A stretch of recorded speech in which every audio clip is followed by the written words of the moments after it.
Make sure you subscribe to my channel and turn on the notification bell to receive new and awesome content from Arena of Valor. Hey, what's up guys? It's KZ Fox here. So Taiwan has just pushed out their newest patch onto their live server.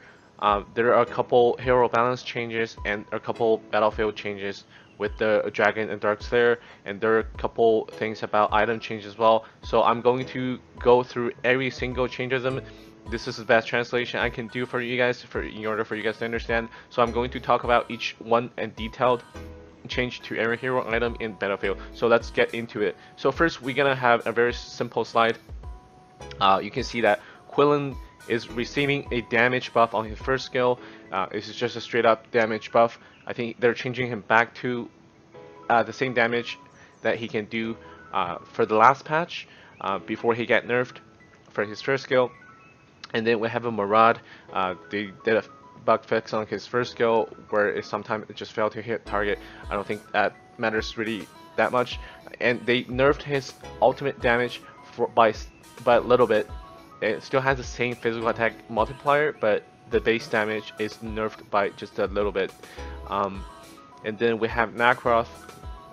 I think they changed the physical attack multiplier on his second skill from 1.2 to 1.0. So that's just a small nerf. I don't think it will matter that much in actual gameplay. And then they have another nerf onto Hayate. They nerfed his first skill that it does less damage if you use it on the minion wave. When you try to clear all the wave with 3 minions up, it's going to do less damage to the second minion and the third minion. It just make him having a slower clear speed compared to before, and they nerfed the cooldown on his ultimate where you can use it less often during the early game, but it has the same cooldown in the late game. So I think this change to Hayate, it's just a small nerf to him. He can't really clear as fast as he is clearing the wave now, and they rotate. I think they're trying to make him more of a silent hero other than mid lane hero, or just straight up nerfing his rotation speed. Because if you can't clear wave as fast, you're just not gonna rotate as fast and help other lanes to pressure their lane. So I really like this nerf. I think he needs this nerf. Because in the current patch, his wave clear is just insane compared to most of the mages when he's run mid. So I really like this nerf. So let's jump to the next slide. And now over here we have our Illumia. Illumia received a nerf on her first skill. The stun duration currently is 1 second if you hit the stun by the explosion of your enhanced first skill. So it is 1 second now. It's changed to 0.75 seconds after the nerf. So I don't think that's really a big nerf to her, but because you can still combo with the 0.75 seconds, personally I don't think it's a much nerf. She can still stay the same. She still has the same amount of impact as she's having now. She still does the same thing as she's doing now, so it won't be that big. So don't freak out about this change. This is fine. And now we're gonna have the lumber. I think this is a buff actually, because currently this is something I don't even notice myself. It currently only reduces the attack power by 15%. Now they're gonna change it to, it's just gonna reduce the damage of whoever you hit with your first skill. It's going to reduce their damage by 10 to 15% only for heroes. I think that means that it's going to work on magic damage as well. I might be wrong. Don't quote me on that. But I think it's going to reduce less damage in the early game, I think. Because it's only 10% compared to the current 15% if you hit it on the melee hero who use physical attack power to damage people, and it's the same percentage in the late game. Overall, I don't think this has much change to him either. This is just a really small change as well. And then we have Varus change over here. Varus has received a damage buff for her passive. It's going to give you more growth for damage once she level up now with her passive, and then they increase the physical attack increase from when she used ultimate. So it's a pretty big it's like a buff back to where she was before she got nerfed. So she will have, I think right now she's too weak to be picked in our games, and she will be back to where she was, just as strong as where she was, and she will be back to that strong side lane, dark stair lane once again. So I'm really happy for her.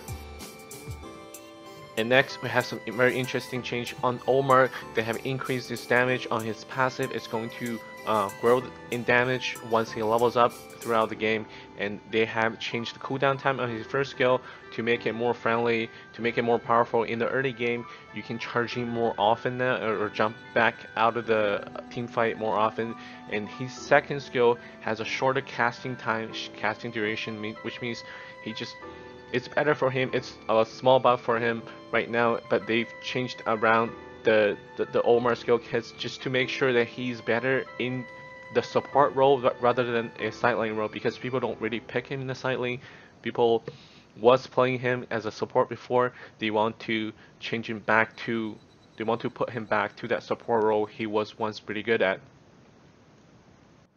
And then we have a small buff for the new hero that just got released on North American server, I believe on the European server as well. He's having his first skill cooldown time reduced by a little bit. In the late game, it's going to be 6 seconds once you level up to the max level. It's going to have 6 seconds compared to 7 seconds before. And then on his second skill, now if you have 5 stacks, and when you use your second skill, you're gonna have a effect. You're gonna be immune to crowd control effect, and then his damage of his second skill and regeneration effect, the amount of HP that you regenerate back is going to be increased by 50%, and the empowered second skill now is also going to knock up enemy for 1 second. That's a small buff, but I think that's really good change for him. That will make him stronger, definitely. And now we are left with 2 marksmen that I believe have the biggest change in this patch. First being Violet here. Her attack range is longer. It's just a little bit longer. I don't think it will be noticeable once the patch is live. And now with her passive now is triggered by normal attacks, her grenade from second skill, and then her first skill. So now pretty much all her skill without her ultimate can trigger that 0.5 seconds reduction in cooldown. Now we're left out with 2 marksmen that have the biggest change during this patch. I believe we're left out with Violet and Fennec. Let's first talk about Violet changes during this patch. Her attack range is increased by a little bit. I don't think it will be noticeable, but her passive is just receiving a big buff. Now her attack, her second skill, her ultimate can all reduce the cooldown on her first skill by 0.5 seconds. That means the more often you use your ultimate, the more often you use your grenade, the more often you hit your ultimate on people, you're gonna have more cooldown reduced on your first skill, which means you can use your first skill more often. But on the other side, her first skill damage is being reduced by a little bit, and her first skill attack range is being reduced by a little bit as well. And also her mana consumption on the first skill is being increased, which means overall the first skill is just being nerfed by a little bit. So they want to, the purpose of this is they want to make Violet rely on her whole skill kit instead of just using her first skill for some major damage. They want to make sure she's more viable in lane. She has a chance, or other marksmen has a chance to go against her, so that her first skill isn't being the only source of damage that she can use. I think overall these changes will make her more fun to play, but I don't know whether this will impact her gameplay by how much. We'll have to see after this patch go on live, and we'll have to play her a lot to actually find out. Now we're gonna talk about Fennec changes. I think Fennec has the most amount of changes in this patch. First being his passive. His passive I think now is very overpowered because every third attack you're gonna deal a physical damage, AoE physical damage that can damage everything, including towers as well. And Fennec's first skill, Thief's Mark, has been buffed as well. Now when you use it, you're gonna have a attack speed increase on the spot on the cast during your cast. So once you use it, it's like Taoana's, once she casts her first skill, she's going to have that extra range, extra attack speed. Now Fennec will have that attack speed buff for 4 seconds after he used his first skill, and then you're gonna mark someone for 4 seconds. Now when you hit that target with your mark, with each attack, you're gonna trigger your passive. So that means each attack is going to do AoE damage on the target that you mark with. So, and then when it reaches 4 stacks, when you hit 4 attacks on that target, the target will be stunned by 0.25 to 1 seconds, depending on the number of stacks you have on the target. So, and the target will also receive the damage like the target is receiving now from detonation damage. I think now after the change in his first skill, it's just very overpowered. Once you mark someone, you can keep attacking that target and it's going to trigger an AoE damage. Just imagine once if you have a Mina as your support, Mina can hook the people and then taunt the people around her, and then if you have a Fennec as jungler, Fennec can just mark any of those people being CC'd during that duration, and then he can just trigger that AoE damage over and over. And then once you reach 4 stacks on your first skill on the target, it's going to trigger another AoE damage explosion. So I think that's very overpowered, but we have to see how overpowered it is after the patch goes live on an A server. Now, on top of all that, if you read his first skill, it says detonating on a hero will refresh the cooldown of the second ability, which means this is even more overpowered. Which means once you hit, like you don't even have to hit for the full stack, 4 stacks, in order for this to be effective. You can, once it triggers on any hero, you can, your second skill cooldown will be reset, which means you can use your second skill to go in, put your mark onto someone, and then try to AoE, try to do 4 attack. After 4 seconds, it's going to explode either way. It doesn't matter what. So, and then your second skill will be refreshed, will be reset. You can use your second to jump back out of the battlefield once again. I think that's very overpowered. Now we're gonna talk about his second skill and third skill change. His second skill now can, the damage of the trail he leave on the ground is going to increase the stack. It's going to add up the stack onto anyone he hit that trail with. So that's something good for increasing that stack to add up the stack that he put on his target. And his third skill, they're removing. It no longer increases your skill 1 stack. It no longer gives you double damage for anyone standing in the center of your from the AoE damage. So they are changing this just to make sure Fennec doesn't rely on the third skill to increase the Thief's Mark stack, and then he can use this solely just for damaging purpose. He can just use this as an AoE skill like Wisp does in the current patch. I really like this change on his ultimate. I think it makes more sense. So overall, I think these changes on Fennec will definitely make him a very popular marksman to play in the jungle or even in the lane. We'll have to see on that. So this will fix his early game. Right now he's just an early game hero because he can snowball really hard once you take some towers, but then these changes will make sure that he can stay very powerful all throughout the whole game. Doesn't just have to be early game. I really like these changes. I'm really looking forward to these changes on with the Fennec. And now we're gonna have some changes to the items as well. Being the first item being Omni Arms, it's going to have a 2% reduced physical lifesteal, and it's going to have a 100 less HP. But now it will have a unique passive from item that is in the item tree for building this Omni Arm. Your basic attack will give you 10% increased movement speed. So I think this makes more sense. Still, it's a little bit nerf on the physical lifesteal, but I think this won't really be changing a lot. This seems like a buff for Lindis. But this doesn't seem to be a buff for like physical assassin like Ryoma, you name a few. So then we have Soul Reaver. Soul Reaver is having a little buff on the physical damage. It's 5 point attack power on its attack damage, and its passive it's being nerfed by a little bit, but its cooldown is being buffed by 5 seconds. So I don't think that's a lot of change for that item. And now we have our, I think the biggest item change in this patch is this Hercules Madness.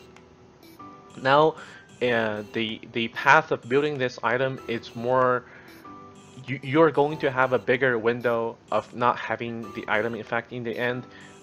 Before it wasn't this bad. Now it just, because they changed the Knight Sword into a chain armor, which means you can have to wait 1200 gold.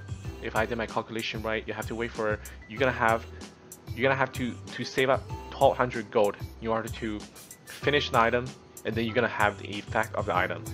So what that means is you're gonna have a longer period you have to wait in order to build this item. So this isn't very friendly for you to build in the early game.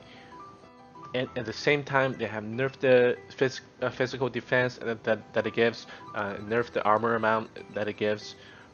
This pretty significant as well. 45 armor nerf, and they have removed the physical lifesteal from the item passive once the item triggers. Right now, it's a pretty good build on Kafani, on Hayate, on those ADCs. The passive procs gives a shield and gives you physical lifesteal right now, but then after the change, after this patch goes live, it's going to only give that lifesteal to melee heroes only.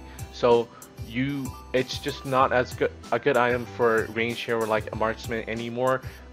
People will have to, with all the changes on this item, people will have to build this item in very late game. It can no longer be the first item you build, say on the on some hero like Darkstar heroes like Varus, and some other melee heroes as well, in name a few. And on the Scorching Wind, now we're gonna have a minimum trigger interval of 0.3 seconds. I don't think this will matter at all. People who needs it will still have to build this item in the jungle. So this will not be a big change at all. And then we're gonna have the Waterstone HP regeneration effective range. It's going to increase.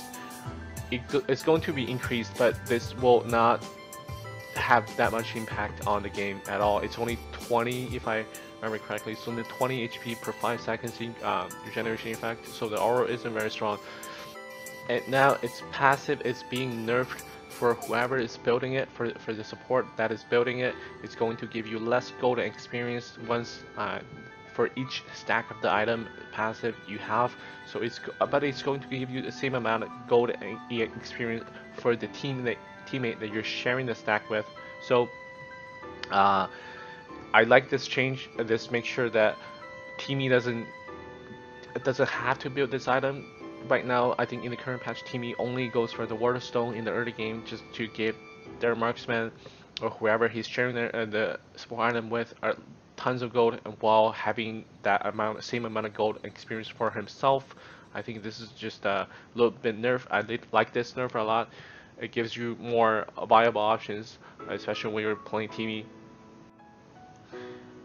And lastly, we're gonna have some change to the objectives as well. The first one being Dragon buff is just being nerfed by a lot. As you can see from the damage number, now it's 81. The base damage changed from 180. It's a straight up 100 damage nerf, accumulative damage from 3 seconds. So that's a pretty big nerf. This ensures that whoever gets the first dragon doesn't snowball as hard as they are right now in the current patch. And then they have buffed Darkslayer and Enraged Dragon. Their base stats during which they spawn, at that moment their base stats is going to be higher. It's going to be a harder objective to take afterwards, and they have buffed the damage from Darkslayer when he spawns. The AoE debuff that he gives to the whoever person he's attacking, they have buffed that damage reduction and defense reduction, so it's going to be a harder objective to take. You can no longer take it with 2 people. I believe you're gonna need more people. You're gonna need a more carefully made decision to whether take those objectives. You have to be more careful with it. I really like it too. It just doesn't. It stopped the snowball effect as the current patch have. And then we're gonna have the summon Drake change. The Drake you summon from killing Darkslayer is going to do less tower damage, and it's going to give minion less HP bonus. So once you summon the Drake, now it gives you a pretty big, it makes minion bigger and gives them a HP increase. Now that HP increase is nerfed by a little bit, and it's going to give more experience and gold for whoever is killing the Drake. And then we're gonna have the minion kills. Now it gives 40% extra gold. It will be changed to 30% after this match goes live. And the death timer, the death time you have to wait for before 4 minutes into the game is reduced as well. And the duration of Abyssal Dragon buff, it's being reduced from 3 minutes to 2 minutes. I think this refers to the enraged Abyssal Dragon buff. So it's not as powerful as it was before. And the minion wave had a movement speed growth at 9-minute mark, 12-minute mark, 15-minute mark, and 18-minute mark. I think that is a straight up just it's going to have an earlier movement speed growth compared to what it is right now. So I don't think that is going to have much impact on the game. So overall, these are all the changes that we're gonna have with this patch. Unfortunately, I think Western servers, NA server, EU server, and South American server are 2 patches behind. We're missing 1 patch where the Florentino passive is getting nerfed, that he's no longer immune to CC during his dash with his passive. So I think they're going to give us those 2 patches together. It's going to be 1 big patch that we're gonna have. So I hope you guys have enjoyed watching this video. Please make sure you leave a like and subscribe to my channel for some future content just like this one. You're gonna have to know this patch before anyone else. I hope you have enjoyed watching today's video, and I hope you have a nice day.